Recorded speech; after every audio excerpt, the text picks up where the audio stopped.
Becky. Welcome back to my channel. I have a homeschool haul for you guys, and I have not done one in quite some time. And this one I'm really excited to share because it's a new find for us, and we have really already been enjoying the book that we have from this company. So if you have been online, mostly Facebook, I think, there may be Instagram ads too.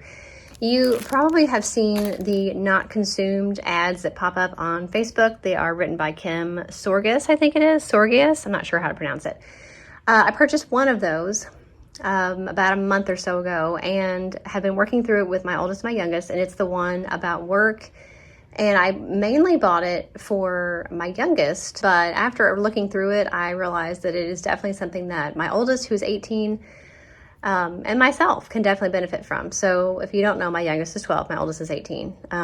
But even, me personally, I've been learning a lot through that book. And so I've enjoyed it so much, and the talks that have come from it so much, that I purchased a bunch more of the different unit studies from the Not Consumed company. One thing I will say about the work unit, it's especially pertinent right now for, anybody, but especially my oldest, because she just got her first job. And so it's definitely going to help her to, even if she's doing some things at her job that she doesn't like, or maybe she feels like are thankless jobs, that you're not doing it for your boss, you're doing everything that you do for God. So that's been really a great blessing, and I'm excited to have all these other ones. Now, these are the ones that I picked up, and like I said, I do have the one about work downstairs, but I got the Do Right, Learning to Make Wise Choices in the Face of Temptation. I also have a book to go along with this that came from Critical Thinking Company called What Would You Do?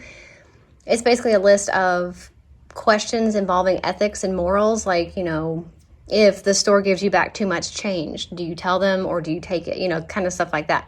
That I think will be really good to be paired with this. And with my youngest, she's 12, I went ahead and got the youth in all of these for her. But like I said, they are not too easy for my oldest, and they're not too hard for my youngest. Developing a quiet time, I thought this would be really helpful to the girls.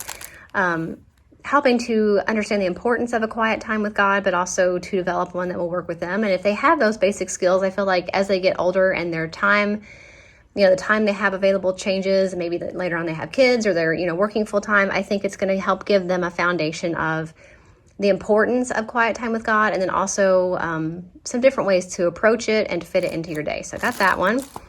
I also got In the Garden, Prayer Bible Study for Teens, all about prayer.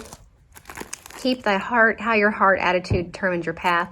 That I think is a really good one for anybody. I got Obey, a biblical study of the importance of obedience. Also, I should note that all of these came with stickers, so that's fun. And they're wrapped in this plastic, which I'm going to keep them in until we're ready to use them, just so I don't lose the stickers. I also got A Content Heart, Finding Godly Contentment in a Me First World. This is super relevant anytime, but especially in today's day and age. I think people focus so much on themselves that they don't think enough about others. So I think that'll be a good one. Also, Fruit of the Tongue, a biblical study on the power of words. Definitely, I myself obviously am guilty of sometimes losing my patience and my temper. So I think that'll be a good one. And then this one I got, and I want to show you, there are parent guides you can get to go with any of these studies. This one came free with this one. I didn't buy it, and I haven't bought any of the other parent guides because I personally don't feel like I need it. But it is there for you if you want to, and I'll show you a little bit of what you can expect in the parent guide that's not in the kids version. But this is the Foundations of Faith. One thing about this one, it did come with a sticker that said there is sensitive content in here. I don't know what it is yet because I haven't read it, but I like that they put that sticker there. Not that I was just going to hand her the book anyway, but I still like that heads up that there may be some things in here that I want to read ahead. So that was a really helpful little sticker they put on there. So like I said, every unit study or Bible study has a parent guide that you can get. So here's a side-by-side of the parent. So the parent is on the left and the kids one is on the right. Exact same thing in both of them. It's just the parent one sometimes has little blurbs here of things that might be relevant to what you're talking about, or some reading that you can do.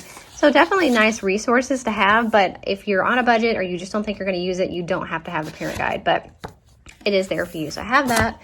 And those are the stickers that came with that. The only thing I will say that I personally would improve is, and I don't even want to say it's improved because it's personal preference. As we work through these different days of the week during the study, it'll have a different Bible verse that we're supposed to reference and then ask a question usually. And my only thing with that is I'm really slow at looking things up in the Bible, and I don't necessarily like to have my phone with me when I'm doing things with the girls, especially Bible time. And so I have to do one of those two things in order to reference these different verses because I don't know them by memory. So I personally would appreciate if it was written out. I mean, I understand like put the verse there and stuff, like the chapter and the verse and everything in the book. But I personally would also like to have it written out.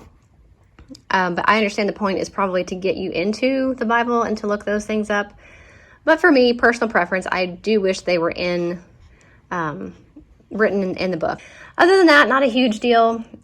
Just something that I noticed. My only thing that I have not liked about this curriculum so far.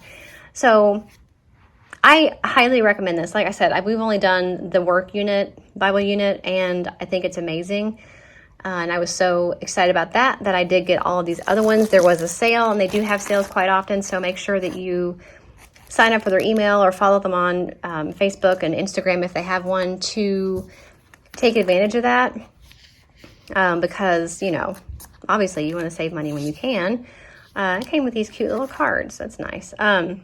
So anyway, I thought I would share that with you guys. We're not necessarily going to just hammer through these one right after the other. We may. And it will also depend on my oldest daughter's work schedule. We may have to move on with some of these without her. But I think it would also be great for a family Bible time. If you're looking for a family devotional and you're finding that a lot of them are really long or they have crafts and stuff and you really don't want to get into that, these might be a good option for those as well. So thought I would share it. I will link the website for you guys in the description box. I will also link my homeschooling playlist. All of my previous homeschooling videos are in that playlist. There's tons of them in there. So make sure you check that out, and I will see you in the next video. Bye.